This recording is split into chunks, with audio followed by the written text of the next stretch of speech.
अब एक चीज तो साफ है, हमारे तीनों एक्सपर्ट ये कह रहे हैं कि धीमे धीमे खरीदारी करने का वक्त है। अब खरीदारी करने में कुछ चैलेंजेस हैं।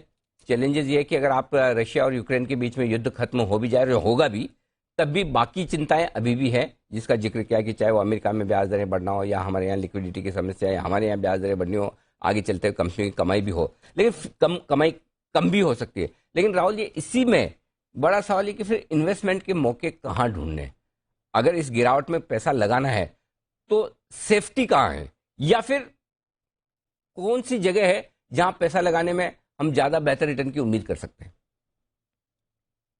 बहुत जगह हैं अनिल जी, बहुत जगह हैं। एक तो मैंने जैसे आपसे कहा कि आप बैंक से ही शुरुआत कर सकते हैं, जी क्योंकि जी। जिस तरह से बैंक्स ने अंडर परफॉर्म किया है, हम्म। वहां पे ही आप पैसा लगा के मुझे लगता है कि अगला रिबाउंड जो आएगा शायद वो बैंक से ही लेट होगा। तो उसमें आपकी प्रेफरेंस आप देख लीजिए। HDFC बैंक, एक्सिस, ICICI, इंडसइंड, SBI, मिड कैप्स में City Union, Federal, I think इनमें आप कहीं पे भी पैसा लगा दीजिए। मुझे लगता है कि यहाँ से डाउनसाइड नहीं है, क्योंकि टाइम और प्राइस करेक्शन दोनों हो चुका है। दूसरा है अनिल जी, जहां पे आप एज अ कॉर्पोरेट आपके पास प्राइसिंग पावर हो। और इसका मैं आपको एक छोटा सा उदाहरण देता हूँ। मान लीजिए कि आप बिस्किट्स बना रहे हैं और आप बिस्किट 4 रुपए का बेच रहे हैं। आप रातों रात उस 4 को 5 रुपए नहीं कर सकते। आपको बहुत ग्रेजुअली प्राइस इंक्रीजेस करने पड़ेंगे, क्योंकि 4 से आप 5 करते हैं तो वो 25% का प्राइस इंक्रीज हो जाता है, जो आपकी टारगेट ऑर्गेनाइज अब्सॉर्ब नहीं कर पाएगी। लेकिन अगर मैं ताज या ओबरॉय हूं, ईस्ट इंडिया होटल्स या इंडियन होटल्स, और अगर मेरी रात की रूम रेट 10,000 है, उसको मैं आराम से 11,000 कर सकता हूं। वो प्राइसिंग पावर मेरे पास है, क्योंकि मुझे पता है कि जो मेरा वो कंज्यूमर है उस पर ज्यादा असर नहीं पड़ने वाला। सिमिलरली मल्टीप्लेक्सेस जिस तरह से खुले, और जब ओमिक्रॉन से पहले हाउसफुल जा रही थी पिक्चरें, अगर मैं 500 में टिकट बेच रहा हूं और मैंने सिर्फ 5% अपना प्राइस इंक्रीज कर दिया, वो सारा मेरा फ्लो थ्रू बॉटम लाइन पे होता है। ये पूरा ऑपरेटिंग लेवरेज का बिजनेस है, क्योंकि आप थोड़ा प्राइस से ट्वीक करेंगे, ये बॉटम लाइन में आ जाएगा। आप क्विक सर्विस रेस्टोरेंट्स को भी देख सकते हैं। हालांकि थोड़ा इन्फ्लेशनरी इंपैक्ट, जिसकी मैंने पहले भी चर्चा की थी, यहाँ पे आएगा, बट काफी सारे हैं जो पहले डिलीवर नहीं करते थे, अब डिलीवर भी करते हैं। तो PVR आइनॉक्स है, इंडियन होटल्स या ईस्ट इंडिया, इंडियन होटल्स या EIH है, Jubilant food works, west life हैं। बैंक्स का मैंने जिक्र किया। Insurance as a theme Anil ji, आप चारों में से किसी को भी ले लीजिए, life insurance, Max, SBI, ICICI, HDFC life, ये बहुत ही स्ट्रक्चरल प्लेस है। आई थिंक अगर एक चीज अगर आप लोगों से पूछे अनिल जी, मार्केट से हट के, कि उन्होंने 2 साल में क्या सीखी है, ये है कि भाई इंश्योरेंस करना है, और अगर था तो अपना बढ़ाना है, क्योंकि life has become so uncertain. तो ये एक स्ट्रक्चरल थीम है। तो I think banks, insurance and जिन डिस्क्रेशनरी प्लेस की मैंने बात की, वो ओपन अप थीम्स उनको बताए जाते थे, पर I think they are slightly more secular in nature. Hmm. ठीक बात है। ढेर सारी थीम्स हैं, ढेर सारे स्टॉक्स हैं जहां पर आपके लिए निवेश के बन सकते हैं मौके। दिनशो सर, आपसे ये जानना चाहता हूँ, चाहे तो आप ये बताएं कि किस तरह के फंड्स में पैसा लगाना चाहिए इस वक्त।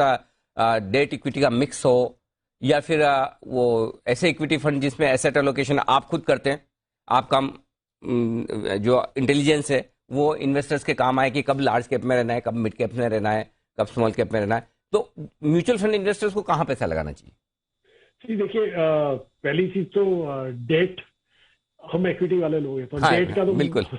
जी हम कभी बोलेंगे नहीं आपको। जी। पर ये है कि आपकी उम्र के हिसाब से आपको सेफ्टी देखनी पड़ेगी। अगर जो जी। आपकी उम्र ज्यादा है तो डेट में ज्यादा होना चाहिए, इक्विटी में कम होना। अभी इक्विटी की बात करें आप स्पेसिफिकली, कि इक्विटी में जब डाल रहे हैं तो कौन से में, तो हम तो फ्लेक्सी कैप जैसे ही बिलीव करते हैं। बिकॉज जैसे हमारा खुद का फंड है, जो 2 ऑफरिंग्स है हमारी इंडिया में, डोमेस्टिक ऑफरिंग्स, वहां पे हम लोग मिक्स करते रहते हैं। जैसे मैंने आपको पहले भी बताया कि जब भी आप एक पोर्टफोलियो बनाते हैं तो उसमें आप 2 बकेट देखते हैं, बड़ी बड़ी। एक बकेट होती है जो लार्ज कैप, जिसको हम बोलते हैं कि high confidence in reasonable return, जहां पे सेफ्टी रहती है, वो बड़ा ही स्टेबल पोर्टफोलियो रहता है आपके स्टॉक्स का, उसका बीटा भी कम रहता है विज़ द मार्केट। तो वो हम लोग जब भी ऐसी वोलेटिलिटी आती है तो वहां पे उसके पहले ही इनफैक्ट हम लोग ये पोर्टफोलियो में बढ़ाना चालू कर देते हैं हमारा वेट।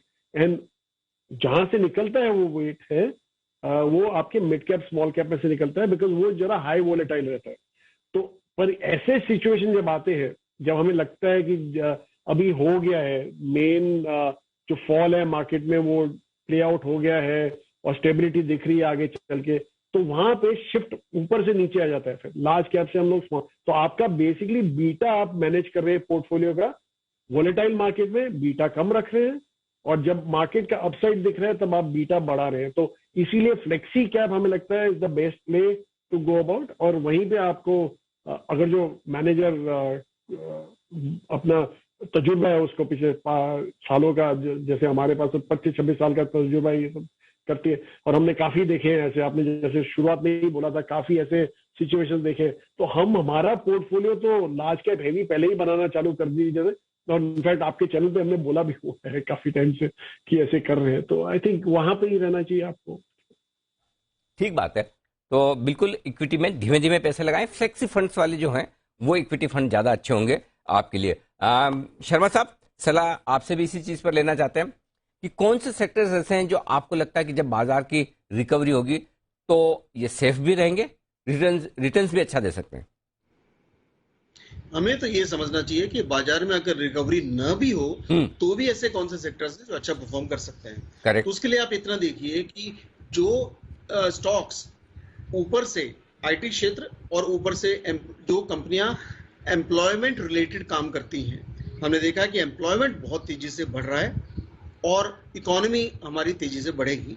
तो इसको देखते हुए कि जो लोग एम्प्लॉयज सप्लाई करते हैं, जो कंपनियां, वो सेक्टर अच्छा ग्रो करेगा, और उसका आपका क्रूड का क्या भाव है या अन्य चीजों का क्या भाव है, इस बात का फर्क नहीं पड़ता। तो इस सेक्टर पे ध्यान दीजिए। और दूसरा आईटी क्षेत्र के अंदर कि इसकी काफी पिटाई हो चुकी है, बहुत सारे स्टॉक ऐसे हैं जो 30-40% नीचे चल रहे हैं। तो आपको क्या करना चाहिए कि इन स्टॉक्स में देखें कि एक स्क्रीन कर लें जो स्टॉक 40% ऊपर से गिर चुका है और जिसने QOQ हमको 15% के रिटर्न्स दिए हैं, जिसमें 10% से ज्यादा आप समझ लीजिए QOQ ग्रोथ हो। कम कंपनियां होंगी लेकिन ऐसा ग्रोथ आपको देखने को मिलेगा। उनको अगर चुने तो ये आपके लिए छोटी सी बात है। अगले 3 महीने में आपको 20-25% रिटर्न उन स्टॉक्स में मिल सकता है, क्योंकि जो गिरावट हमने देखा है कि जब कभी भी इस तरह की बात आती है तो रिकवरी भले 1-2 महीने लेट हो लेकिन शार्प आती है। तो उस वक्त आप अगले 3-4 महीने में भी 25% रिटर्न कमा सकते हैं, ऐसा मेरा मानना है। बिल्कुल ठीक बात है। तो ये है आपके लिए पूरा का पूरा हमारे एक्सपर्ट्स की तरफ से डायरेक्शन कि इस गिरावट में धीमे धीमे खरीदारी करने का मौका है।